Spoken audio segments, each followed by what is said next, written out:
Bismillah. Assalamualaikum warahmatullahi wabarakatuh.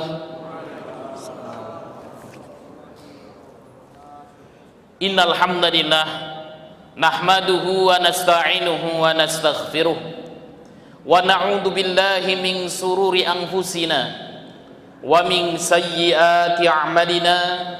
Man yahdillahu fala mudhillalah wa may yudlil fala hadiyalah.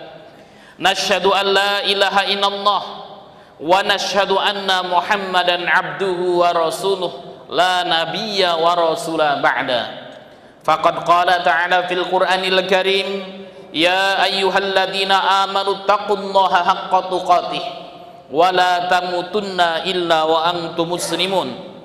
Wa qala nabiyyuna Muhammad sallallahu alaihi wasallam fil hadits asy-syarif, man shoma ramadhana imanan wahtisaban ghufira lahu ma taqaddama min dhanbihi wa man qama ramadhana imanan wahtisaban ghufira lahu ma taqaddama min dhanbihi. Amma ba'd. Ikhwanu fiddin, Bapak Ibu jamaah Masjid Ad-Du'a yang dimuliakan Allah Subhanahu wa taala, puji syukur senantiasa kita haturkan atas kehadiran Allah Subhanahu wa taala yang telah memberikan kepada kita nikmat dan hidayahnya, baik itu nikmat iman, Islam, dan juga nikmat kesehatan, sehingga pada kesempatan malam hari ini Allah masih mampukan kita untuk bersama-sama melaksanakan kewajiban kita sebagai seorang muslim, yaitu melaksanakan sholat maghrib berjamaah di masjid yang kita cintai ini, dan kita lanjutkan dengan bermajlis ta'lim. Salawat dan salam semoga senantiasa tercurahkan kepada junjungan Nabi besar kita Muhammad sallallahu alaihi wasallam beserta keluarganya, para sahabatnya, para tabi'in, tabi'ut tabi'in, dan seluruh pengikutnya yang senantiasa mengikuti jejak dan risalah beliau sampai yaumul qiyamah. Untuk mendapatkan pahala dan keberkahan dari Allah, mari kita buka majelis kita dengan membaca basmalah. Bismillahirrahmanirrahim. Bapak Ibu yang dimuliakan Allah Subhanahu wa taala, alhamdulillah pada kesempatan malam hari ini kita sudah memasuki tanggal berapa Sya'ban, Pak? Berapa Sya'ban ini? 22 ya, 22 Sya'ban, yang artinya 8 hari lagi maghrib ini kita masuk ke 22 Sya'ban, yang artinya 8 hari lagi kita akan kedatangan tamu mulia, yaitu syahrul Ramadan, adalah bulan Ramadan. Bapak Ibu yang dimuliakan Allah Subhanahu wa taala, berbicara tentang bulan Ramadan, baginda Muhammad sallallahu alaihi wasallam menjelaskan kepada kita dalam sebuah hadis yang diriwayatkan oleh Imam An-Nasa'i dari Abi Hurairah radhiyallahu anhu, qala Rasulullah sallallahu alaihi wasallam, atakum Ramadan. Kata baginda Muhammad sallallahu alaihi wasallam, dan merupakan kebiasaan Rasul sallallahu alaihi wasallam, ketika Ramadan sudah dekat, baginda Muhammad sallallahu alaihi wasallam mengingatkan kepada para sahabat-sahabatnya bahwasanya bulan Ramadan sebentar lagi tiba. Maka Rasul mengatakan, atakum Ramadan, wahai sahabat-sahabatku, sebentar lagi bulan Ramadan akan tiba. Syahrun mubarakun, bulan Ramadan merupakan bulan yang diberkahi oleh Allah Subhanahu wa taala.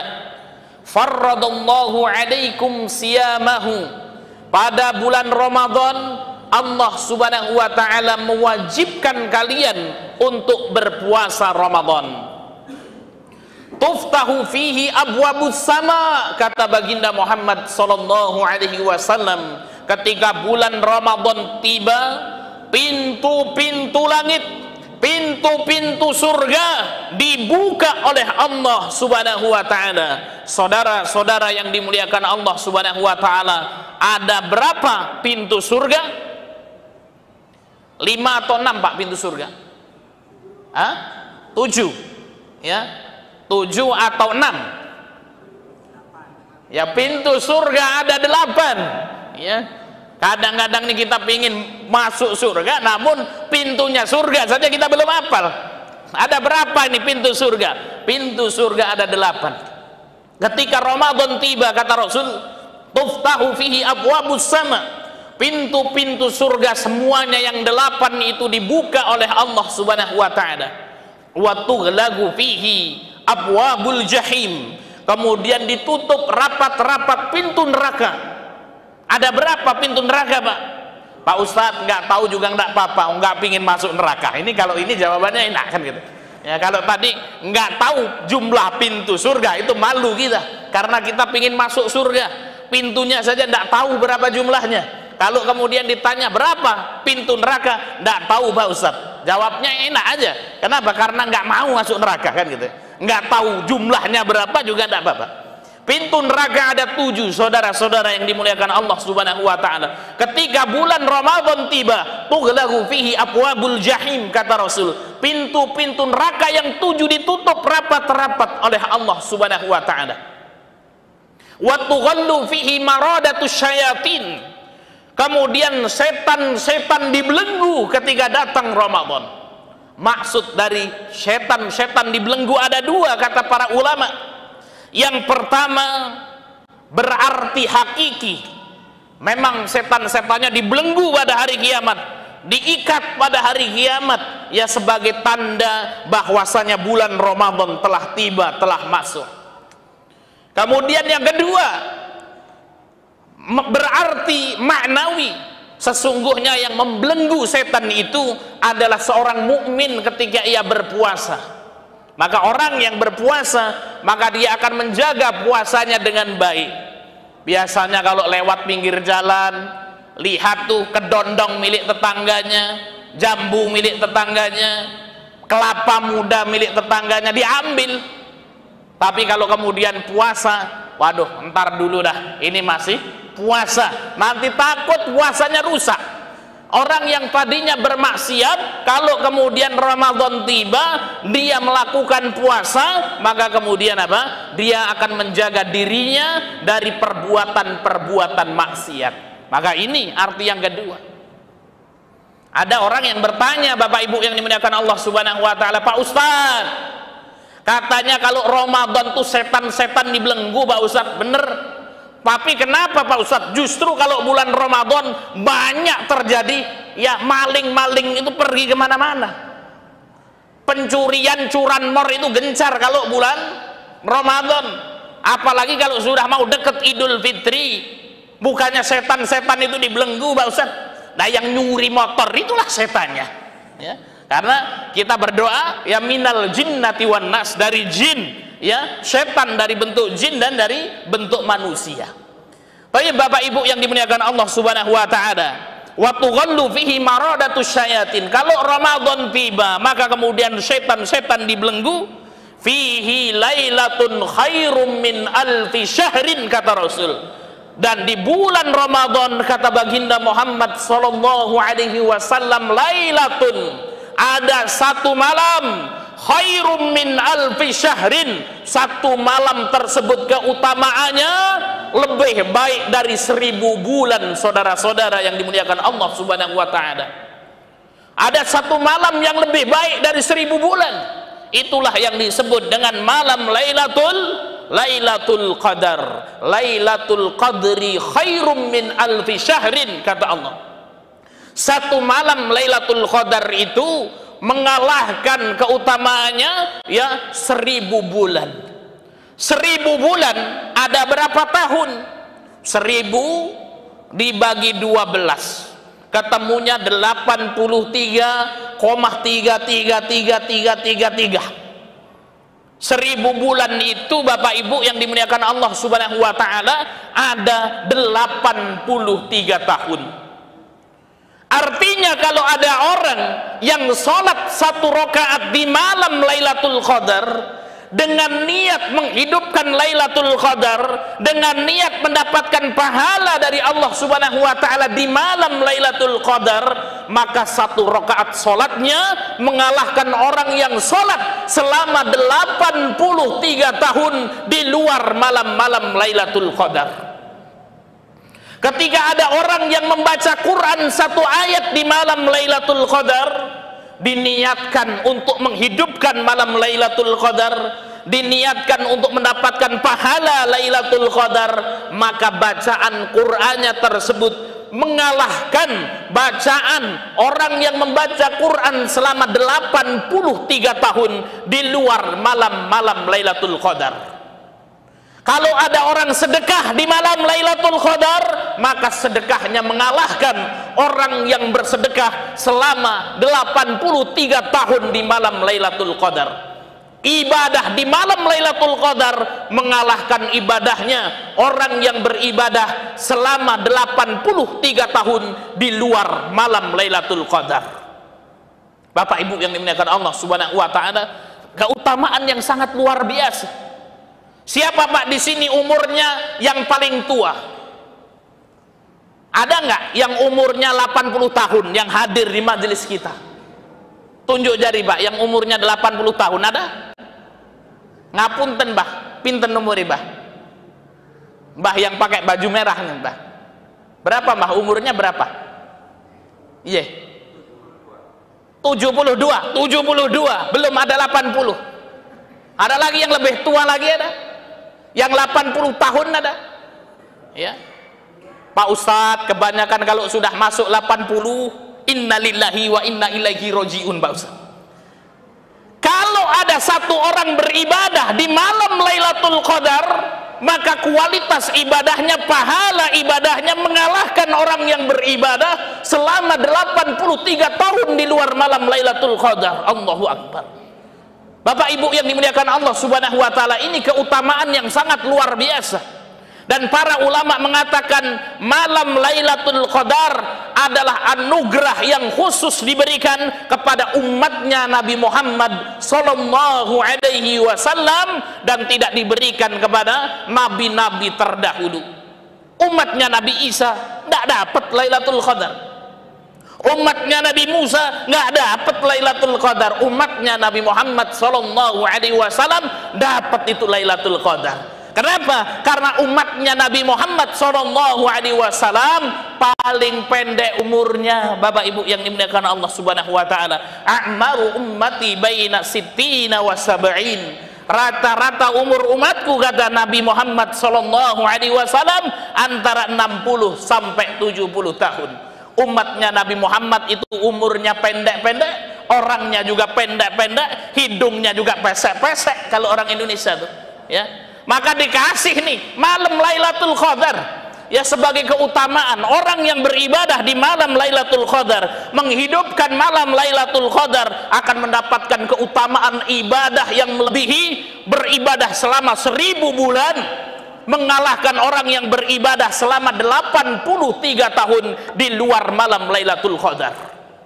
Bapak Ibu yang dimuliakan Allah Subhanahu wa taala, menyingkap keajaiban bulan Ramadan, ada sebuah kisah menarik dari sahabat Thalhah bin Ubaidillah. Dikisahkan di zaman baginda Muhammad sallallahu alaihi wasallam ada 2 orang sahabat yang masuk Islam secara bebarengan. Sahabat yang pertama ibadahnya luar biasa rajinnya ini. Sahabat yang kedua ibadahnya biasa saja Pak. Yang penting yang wajib-wajib sajalah. Infak juga nggak banyak-banyak. Sholatnya yang sunnah juga nggak banyak-banyak. Yang penting wajibnya terpenuhi.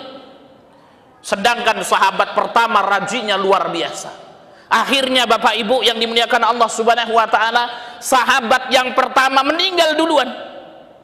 Baru setahun kemudian sahabat kedua yang ibadahnya biasa saja meninggal dunia. Di suatu malam sahabat Thalhah bin Ubaidillah ini tertidur, Bapak Ibu yang dimuliakan Allah Subhanahu wa taala. Ketika tertidur bermimpi, Thalhah bin Ubaidillah bermimpi bersama 2 sahabat ini di depan pintu surga. Tiba-tiba keluar malaikat dari dalam surga menghampiri sahabat kedua yang ibadahnya biasa saja. Diajaklah sama malaikat ini sahabat kedua yang ibadahnya biasa saja untuk kemudian dimasukkan ke dalam surganya Allah Subhanahu wa taala. Balik lagi malaikat ngomong sama sahabat pertama yang ibadahnya rajinnya luar biasa. Apa kata malaikat? Engkau belum diizinkan oleh Allah Subhanahu wa taala untuk masuk surga. Tunggu dulu. Terbangun Thalhah bin Ubaidillah, dikabarkan kepada sahabat-sahabatnya, diceritakan kepada sahabat-sahabatnya, wahai sahabat-sahabatku, ada sesuatu yang aneh. Ada apa wahai Thalhah? Kita kan tahu ini dua orang sahabat Nabi yang sama-sama masuk Islam. Bener wahai Thalhah, yang satu tuh ibadahnya Masya Allah gencarnya luar biasa, rajinnya luar biasa. Yang kedua biasa saja ibadahnya, yang wajib-wajib aja lah yang kemudian dijalankan. Bener wahai Thalhah, tadi malam aku bermimpi, kata Thalhah, aku bertemu dengan dua sahabat ini. Tapi yang aneh, sahabat kedua yang ibadahnya biasa saja masuk surga duluan. Sahabat yang pertama ditunda, nanti dulu kata malaikat penjaga surga. Kemudian sahabat pun heran, kok bisa seperti itu. Yuk kita datang kepada baginda Muhammad SAW, kita tanyakan kepada beliau perihal ini. Berangkatlah Bapak Ibu yang dimuliakan Allah Subhanahu wa taala, Thalhah dan sahabat-sahabatnya bertemu dengan Rasul. Dikisahkan sama Thalhah bin Ubaidillah, ya Rasulullah, tadi malam saya bermimpi seperti ini. Masa ya Rasul, harusnya yang masuk surga duluan sahabat pertama atau kedua Bapak Ibu? Harusnya yang masuk surga duluan yang rajin atau yang biasa saja? Yang rajin masuk surga duluan. Ini yang biasa saja masuk surga duluan. Kemudian Rasul mengatakan, famada ta'jabun, apa yang membuat kalian ini heran, kata Rasul. Biasa saja kata Rasul sallallahu alaihi wasallam. Dan beliau mengatakan, alaisa qad makatha hadza sannatan, bukankah orang yang kedua walaupun ibadahnya biasa saja hidup lebih lama 1 tahun dari sahabat pertama yang ibadahnya rajin luar biasa? Benar ya Rasul. Kemudian Rasul bertanya lagi, wa adraka Ramadan, kemudian sahabat kedua walaupun ibadahnya biasa saja berjumpa toh dengan bulan Ramadan. Benar ya Rasul. Fasalla wa shoma, kemudian puasa di bulan Ramadan, salat raweh di bulan Ramadan. Benar ya Rasulullah. Maka kemudian Rasul mengatakan, wallahi demi Allah, sesungguhnya jarak antara sahabat pertama dan kedua ini di surga ma bainas samai wal ardi, sejauh langit dan bumi jaraknya. Bapak Ibu yang dimuliakan Allah Subhanahu wa taala, sahabat yang amal ibadahnya biasa saja mampu mengalahkan sahabat yang ibadahnya rajinnya luar biasa. Gara-gara apa? Disebabkan sahabat yang kedua yang amal ibadahnya biasa saja berjumpa dengan bulan Ramadan sehingga mampu mengalahkan sahabat yang rajinnya luar biasa. Ini merupakan kabar gembira bagi kita Bapak Ibu yang dimuliakan Allah Subhanahu wa taala, terutama bagi kita nih yang ibadahnya ini biasa saja Bapak Ibu. Waktunya azan kadang-kadang belum berangkat kan gitu ya, sholat 5 waktu masbuk kan gitu ya, seringnya kan nggak gitu Bapak Ibu yang dimuliakan Allah Subhanahu wa taala. Sedekah juga nggak banyak-banyak nih kita kan gitu ya, ibadahnya nggak ada kayaknya yang istimewa. Maka kemudian kita ya sebagai hamba yang kemudian apa, dosanya banyak, amalnya sedikit, maka datangnya bulan Ramadan merupakan sesuatu yang sangat luar biasa Bapak Ibu yang dimuliakan Allah Subhanahu wa taala. Oleh karena itu, mari kita persiapkan Ramadan kita. Kita berdoa kepada Allah mudah-mudahan dijumpakan dengan bulan Ramadan yang akan datang, terus dijumpakan dengan bulan Ramadan. Tapi siapa yang tahu Bapak Ibu yang dimuliakan Allah Subhanahu wa taala, kalau ternyata Ramadan kali ini merupakan Ramadan terakhir bagi kita. Kita tidak berharap seperti itu. Kita ingin dipanjangkan umur kita, dan kita senantiasa berdoa kepada Allah Subhanahu wa taala agar dipanjangkan umur kita, karena Rasul mengatakan khairun nas, sebaik-baik manusia man qala umruhu wa hasuna amaluhu. Sebaik-baik manusia itu kata Rasul yang umurnya panjang dan baik amalannya. Baik ikhwanu fiddin, Bapak Ibu yang dimuliakan Allah Subhanahu wa taala. Sekarang yang menjadi pertanyaan, apa yang harus kita persiapkan nih untuk menyambut datangnya bulan Ramadan yang sebentar lagi akan datang kepada kita?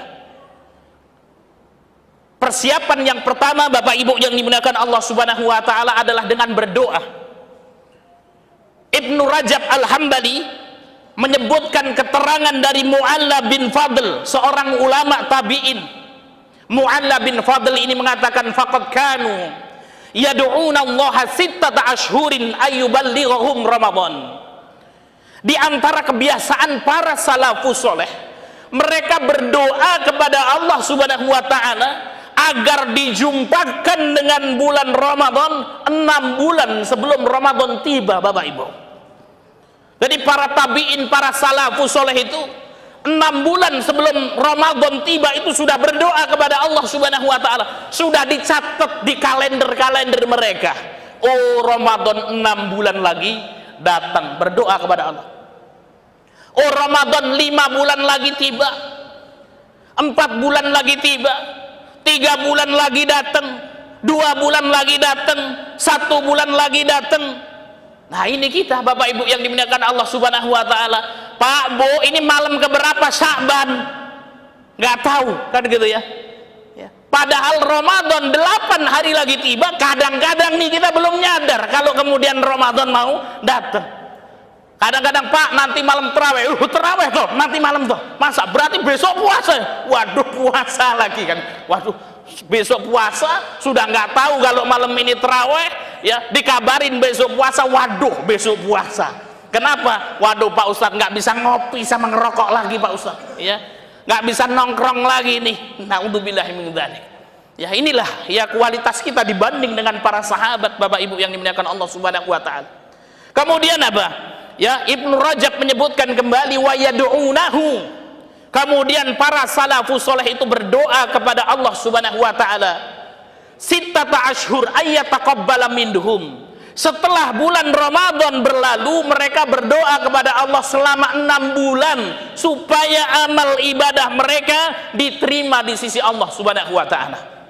Ini artinya, saudara-saudara, Bapak Ibu yang dimuliakan Allah Subhanahu wa ta'ala, yang ada di benak para salafus soleh selama 1 tahun itu adalah bulan Ramadan, Bapak Ibu. Kita jangankan 6 bulan setelah Ramadan, Pak. Ramadan belum habis, kadang-kadang kita sudah lupa ini kan gitu. Mikir, waduh ini THR-nya kapan kan gitu ya. Ini bisa beli baju, beli sarung atau enggak kan gitu ya. Masya Allah. Ya. Ibu-ibunya juga Masya Allah semangat itu kalau akhir bulan Ramadan iktikaf di rumah buat kue kan gitu ya, ada yang buat semprong, ada yang buat apa kan gitu ya. Ini terlihat kenapa? Pokoknya kalau 10 hari akhir bulan Ramadan, Masya Allah semakin maju masjid-masjid kita, sofnya yang semakin maju, Pak ya. Kalau Ramadan pertama, Masya Allah luar biasa nih ya, sampai kemudian buat tenda. Kenapa nggak cukup masjid, Pak kan gitu ya. Tapi takmirnya juga pinter ya, nyewa tendanya nanti nyewa berapa? 5 hari kan gitu ya. Kenapa kok cuma 5 hari? Habis 5 hari habis tuh orang itu ya, nanti sudah masuk ke masjid kan gitu ya, ya sudah sisa tuh masjid ya, nyewanya sudah tahu ini takmir masjid ini pokoknya Pak Ustaz kalau Ramadan pertama bludak ini masjid ini ya, nggak cukup, maka kita buat tendanya ke Pak 5 hari saja. Kenapa? Karena setelah 5 hari insya Allah sudah cukup ya. 15 hari insya Allah masjid sudah apa? Terbuka lebar. 10 hari terakhir insya Allah tinggal 1 sofa, Ustaz kan gitu ya. Bapak Ibu yang dimuliakan Allah Subhanahu wa ta'ala, kemudian yang menjadi pertanyaan Bapak Ibu yang dimuliakan Allah Subhanahu wa ta'ala, apa doa yang kemudian kita panjatkan untuk agar kita berjumpa dengan bulan Ramadan? Al-Hafidh Ibnu Rajab Al-Hambali menyebutkan di dalam kitab Lataiful Ma'arif, beliau menukil dari riwayat Yahya bin Abi Katsir, seorang ulama tabi'in. Kebiasaan para sahabat ya, doa-doa mereka agar dijumpakan dengan bulan Ramadan adalah Allahumma ya Allah salimni ila Ramadan. Nah, ini doa Pak, yang senantiasa dibaca oleh para tabi'in, oleh salafus soleh. Mereka berdoa agar dijumpakan dengan bulan Ramadan, Allahumma salimni ila Ramadan. Ya Allah, hantarkan diriku ini supaya bertemu dengan bulan Ramadan. Kita yang dihantarkan ke Ramadan, dipanjangkan umur kita sampai jumpa dengan Ramadan. Wasallim li Ramadan, dan hantarkan bulan Ramadan kepadaku. Watasallamhu mutaqabbalan, dan terimalah amal ibadahku di bulan Ramadan. Hafal Bapak Ibu, Aduh Pak Ustadz, ya sudah ya, kita doa bareng-bareng Pak ya. Saya baca, nanti Bapak Ibu ikutin. Allahumma salimni ila Ramadan wa salimli Ramadan wa tasallamhu mutaqabbalan. Ya Allah, hantarkan aku sampai bulan Ramadan, hantarkan Ramadan kepadaku, dan terimalah amal ibadahku di bulan Ramadan. Inilah doa Bapak Ibu yang dimuliakan Allah Subhanahu wa taala, yang senantiasa dibaca oleh para tabi'in, oleh para salafus soleh, agar dijumpakan dengan bulan Ramadan. Kemudian ada riwayat lain ketika kemudian seorang melihat hilal. Ini doa jauh-jauh hari, 6 bulan ini doanya ini Pak. Ya, habis sholat ini para tabi'in ini doanya, Allahumma salimni ila Ramadan wa salimni Ramadan wa tasalamhu mutaqabbalan.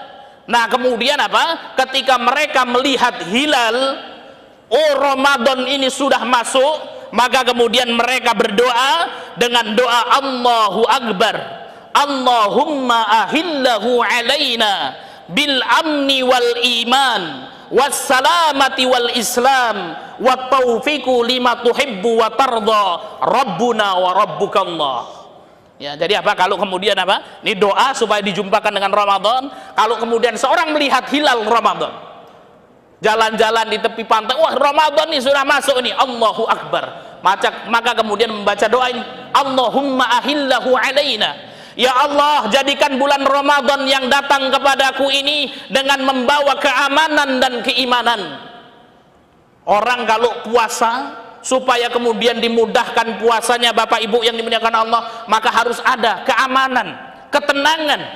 Kemudian untuk menjalankan puasa yang berkualitas, kita juga butuh ya tentang iman.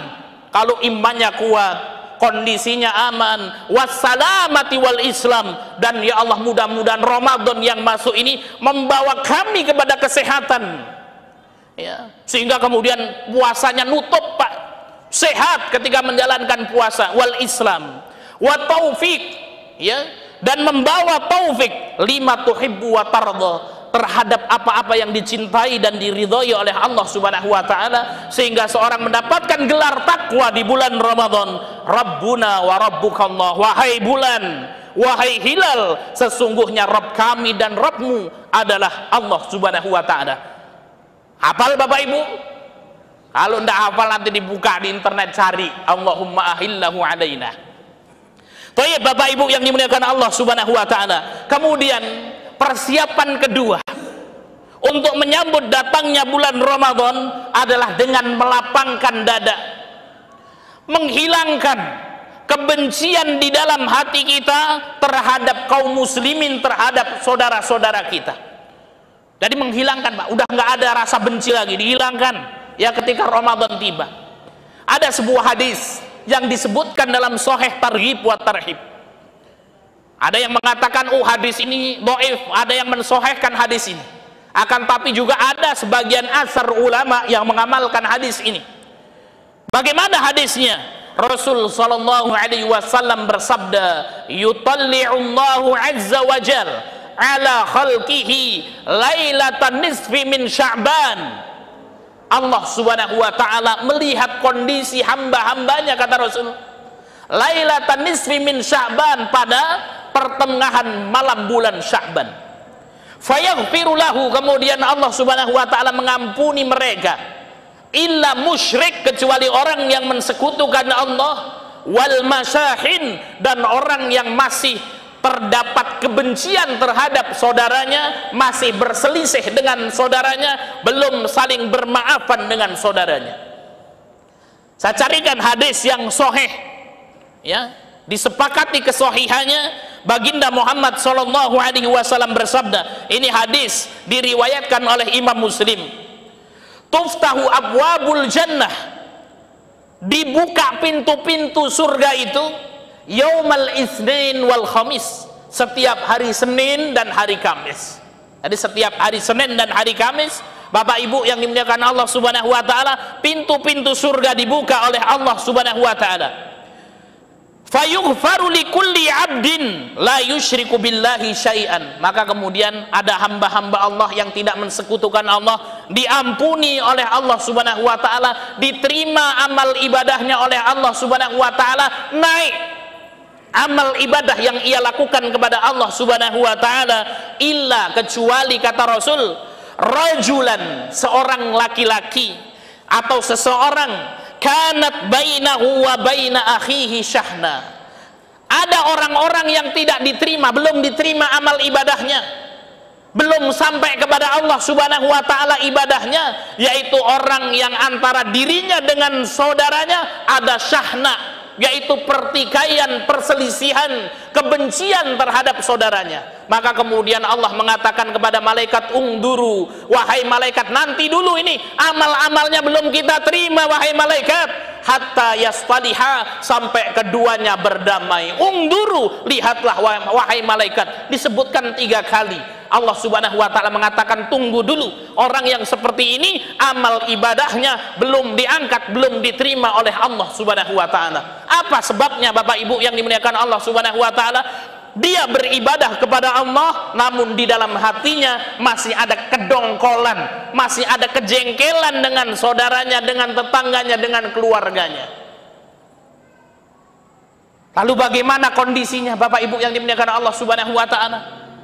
Ketika seorang masuk kepadanya bulan Ramadan, berpuasa di siang hari, Masya Allah, ya, pagi sahur, kemudian siang panas. Ramadan itu kan dari kata romat, kata orang Arab bilang romat artinya panas. Maka bulan Ramadan itu musim panen kurma, ya Bapak Ibu. Di Timur Tengah itu Ramadan itu musim panen kurma. Kenapa? Kurma itu panennya di musim panas. Wah, dulu seneng saya kalau bulan Ramadan liburan, kita pergi ke pelosok pedalaman namanya Kota Shibam. Kota Shibam ini ada di Yaman Selatan. Kita punya kawan namanya Ja'far As-Sa'di. Nah, kita sering ke situ, kemudian memanen kurma. Nggak perlu ya beli kurma muda kan, kalau sekarang waduh mahal sekali Pak di sini kan gitu ya. Ongkirnya yang mahal. Ya kalau kemudian di Yaman tinggal nyongrok saja itu. Ya kita tebang itu 1 tangkai, kita makan kan gitu ya. Berkilo-kilo sampai kenyang boleh kan gitu ya. Maka Ramadan itu kan panas. Seseorang puasa di bulan Ramadan, Masya Allah, tidak makan, tidak minum, malam harinya sholat tarawih, Masya Allah. Namun kemudian apa? Dia beribadah mati-matian di bulan Ramadan, namun masih tersisa kebencian di dalam hatinya terhadap saudara-saudaranya, Masya Allah. Maka kemudian hal tersebut menjadikan amal-amalnya belum diangkat ke hadirat Allah Subhanahu wa ta'ala. Sampai ada Bapak Ibu yang dimuliakan Allah Subhanahu wa ta'ala, karena kemudian bersengketa dengan saudara sekandungnya. Saudara sekandung Bapak Ibu yang dimuliakan Allah Subhanahu wa ta'ala, sampai bulan Ramadan, sampai Idul Fitri saja nggak mau datang silaturahmi. Mas, saya sudah nggak mau datang ke tempat kakak saya itu. Loh kenapa Pak? Waduh, ya kemarin tuh kakak saya masa sawah disikat semua Pak Ustadz kan gitu ya. Ya gara-gara rebutan warisan Bapak Ibu yang dimuliakan Allah Subhanahu wa ta'ala, ya berantem itu kan gitu ya, sampai kemudian nggak kenal sampai dengan saudara kandungnya. Idul Fitri sampai kemudian nggak mau datang gara-gara Pak rebutan sawah, rebutan pekarangan, sampai mati Pak Ustadz kan gitu ya. Sudah, saya tidak akan rela. Waduh, Bapak Ibu yang dimuliakan Allah Subhanahu wa ta'ala, bagaimana kondisi seorang seperti ini? Kalau jengkelnya suami sama istri, istri sama suami itu jengkel juga, tapi insya Allah lah jengkelnya itu jaraknya pendek ya kan Pak ya. Betah Pak kira-kira mau jengkelin istri kemudian lebih dari seminggu? Waduh, nggak betah Mas. Apalagi pengantin baru seperti Mas Riri ini kan gitu ya. Oh, nggak betah kan gitu ya. Tapi kalau kemudian apa sama saudaranya, kemudian sama tetangga, wah itu kadang-kadang bisa bertahun-tahun. Ya masuk bulan Ramadan, berpuasa, sholat tarawih dan lain sebagainya, umroh di bulan Ramadan, padahal pahala umroh di bulan Ramadan pahalanya semisal haji dengan Rasul Shallallahu Alaihi Wasallam. Namun kemudian apa, masih ada di dalam hatinya kebencian terhadap saudara-saudaranya, sehingga kemudian amalnya ditahan. Ungduru, tahan dulu ini wahai malaikat, belum sampai amalnya kepada Allah Subhanahu wa ta'ala. Oleh karena itu Bapak Ibu yang dimuliakan Allah Subhanahu wa ta'ala, yang kedua adalah kemudian kita ya melapangkan dada kita, Ya kita maafkan saudara-saudara kita. Kalau ada orang berbuat salah sama kita, kita maafkan. Tapi nggak usah buat masalah. Datang sama orangnya, wah ini Pak Sabil nih buat masalah sama saya. Datang, Pak Sabil, tahu nggak? Ente ini wah menyakiti hati saya. Tapi nggak apa-apa, tak maafkan, tak maafkan, kan gitu. Ah ini kan kemudian ya kemudian jadi berantem, kan gitu. Ya, Pak Ustadz, bagaimana? Ya kalau kemudian kita berbuat salah sama orang, kita minta maaf. Nggak berani pakai WA, Pak. Assalamualaikum, saya ini si Fulan. Wah dulu pernah itu, ya saya berbuat salah menzalimi antum, ya ini mau bulan Ramadan, tolong maafkan saya. Dibalas, saya tidak akan memaafkan Anda. Balas lagi, ya sudah, saya tidak jadi minta maaf, kan gitu ya. Ya tidak perlu seperti itu Bapak Ibu yang dimuliakan Allah Subhanahu wa Ta'ala. Kalau yang penting kita sudah minta maaf. Kalau kemudian tidak dimaafkan, serahkan urusannya semua sama Allah Subhanahu wa Ta'ala. Ya insya Allah kita sudah gugur nih, ya walaupun kita belum mendapatkan maaf, yang penting kita sudah minta maaf, kita dimaafkan sama Allah Subhanahu wa Ta'ala. Inilah Bapak Ibu yang dimuliakan Allah Subhanahu wa Ta'ala. Adab yang kedua yaitu melapangkan hati kita, bersihkan hati kita dari ya kebencian terhadap saudara-saudara kita. Kemudian yang ketiga Bapak Ibu yang dimuliakan Allah Subhanahu wa Ta'ala, untuk menyambut datangnya bulan Ramadan adalah, wah ini sudah masuk Isya, kan gitu ya. Nah ini masih menarik ini sebenarnya Bapak Ibu yang dimuliakan Allah. Tapi nggak apa-apa, kita lanjutkan sebentar mempelajari hadis dan keutamaan puasa Ramadan. Yang ketiga mempelajari hadis dan amal-amalan di bulan Ramadan. Ini penting. Puasa ini keutamaannya apa sih? Man shoma ramadhana imanan wa ihtisaban ghufira lahu ma taqaddama min dhanbi. Kalau tarawih itu ya apa keutamaannya, apa sih? Man qama ramadhana imanan wa ihtisaban ghufira lahu ma taqaddama min dhanbi. Kalau kemudian apa? Ya salat tarawih bersama imam sampai selesai, itu keutamaannya apa sih? Wa innahu man qama ma'al imam hatta yansarifa kutiba lahu qiyamul lailatan. Kalau kita kemudian memberikan makan kepada orang yang berpuasa, ini pahalanya apa sih? Man fatara shaiman kana lahu mithlu ajruhu. Ya. Ghairu anna la yanqusu min ajri shaim syai'an. Ya, walaupun kita tidak tahu bah Arabnya, tidak hafal Arabnya, minimal kita tahu nih maksudnya. Kalau sholat tarawih itu menghapus dosa-dosa yang telah lalu. Kalau puasa itu menghapus dosa-dosa yang telah lalu.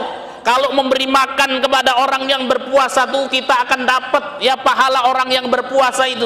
Kalau kita sholat tarawih bersama imam sampai selesai, sholat isya, sholat tarawih, sholat witir dengan imam sampai selesai, maka kita akan mendapatkan pahala sholat semalam suntuk. Minimal kita tahu itu Bapak Ibu, pelajari. Kenapa? Karena pahala akan kita dapatkan sesuai dengan niat, dan niat itu ada karena ilmu.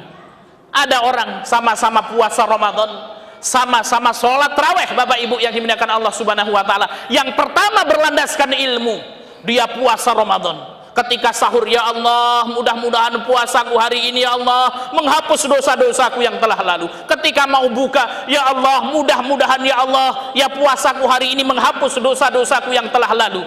Maka dihapus Pak dosa-dosanya. Ketika mau berangkat tarawih, ya Allah mudah-mudahan sholat tarawihku ini ya Allah menghapus dosa-dosaku yang telah lalu. Dia pulang sholat tarawih, dosanya dihapus. Kenapa? Tahu keutamaannya. Saya mau berangkat sholat tarawih, ya Allah sampai selesai witir sama imam, supaya kemudian ditulis pahala sholat semalam suntuk.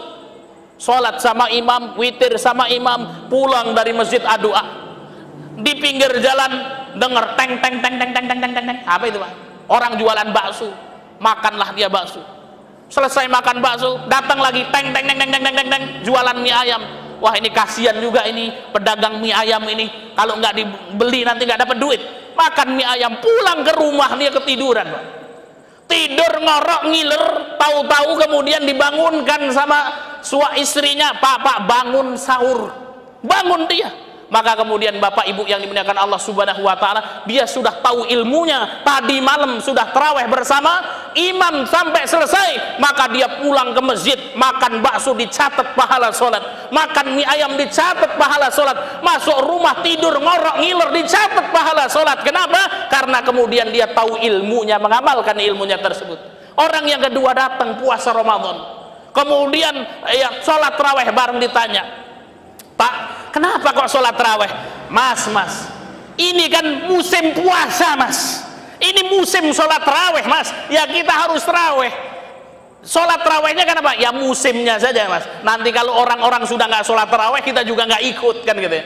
Sama-sama puasa, sama-sama sholat taraweh, ya tarawehnya bareng, pulangnya bareng. Akan tetapi apa, orang yang pertama karena dia tahu ilmunya, dia mendapatkan pahala, sedangkan orang yang kedua karena tidak tahu ilmunya, tidak ada niatnya, sehingga tidak mendapatkan pahala dari Allah Subhanahu wa ta'ala. Inilah Bapak Ibu yang dimuliakan Allah Subhanahu wa ta'ala, ya persiapan yang harus kita lakukan untuk menyambut datangnya bulan Ramadan. Karena terbatasnya waktu, maka kita cukupkan yang pertama, yaitu dengan berdoa kepada Allah Subhanahu wa ta'ala. Tadi doanya, kalau nggak hafal pakai Indonesia, kalau nggak hafal pakai bahasa Jawa, Jawa nggak bisa pakai bahasa Sunda, insya Allah Allah Subhanahu wa ta'ala tahu.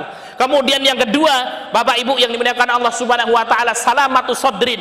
Ya, kita melapangkan dada kita maafkan saudara-saudara kita. Boleh kalau kemudian kita chat, WA sama teman-teman kita, tolong maafkan saya, ini mau masuk bulan Ramadan. Kemudian yang ketiga, mempelajari keutamaan puasa Ramadan dan amal-amal ibadah di bulan Ramadan. Demikian yang bisa kita sampaikan, mudah-mudahan bermanfaat. Ya, jika ada kurangnya saya mohon maaf, dan kepada Allah saya mohon ampun. Mari kita tutup kajian kita dengan lafaz hamdalah dan doa kafaratul majlis. Alhamdulillahirabbil alamin. Subhanakallahumma wa bihamdika asyhadu an la ilaha illa anta astaghfiruka. Wal akhir, wassalamu alaikum warahmatullahi wabarakatuh.